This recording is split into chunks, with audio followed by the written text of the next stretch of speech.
Good day mga kanegosyo, ako nga pala si Jepoy, isang negosyante, isa rin akong DJ. At bukod sa pagninegosyo, gusto ko rin matuto tayo about women nature.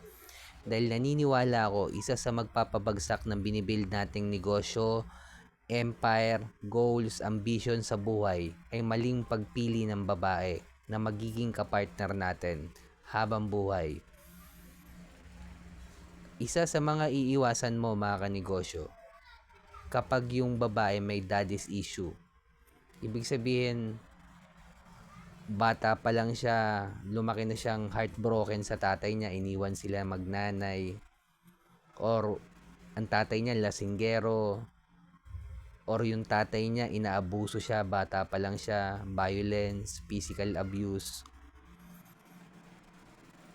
or okay naman yung tatay niya, physically presence, pero weak.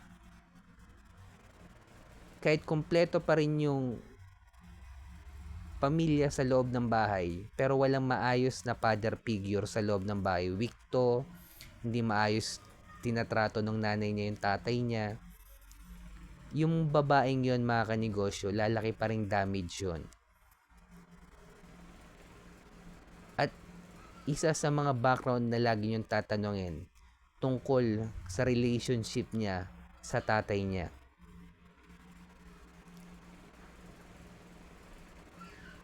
Kung broken family ba sila, iniwan ba sila ng tatay niya, kasi may epekto sa kanya to mga kanegosyo. Ang damage na babae hindi mo na mapipix. Pwede mong papasukin sa mundo mo yan, pero puro chaos lang yung madadala sa mundo mo niyan. Kaya ingat tayo sa pagpili ng magiging kapartner natin. At ang pipiliin lang natin yung babaeng may gusto sa atin or pumili sa atin. Huwag mong pipiliin yung gusto mo. Kaya gawin mong kapili-pili yung sarili mo mga kanegosyo. Ayusin mo yung physical mo, mental mo, emotional control mo, syempre finances, tsaka leadership mo mga kanegosyo. Ang dami natin kailangan checkan sa box. Bilang lalaki, brutal yung mundo para sa atin. Kasi okay lang naman kasi hindi naman tayo babae. Sa babae lang talaga dapat yung okay, yung spoiled.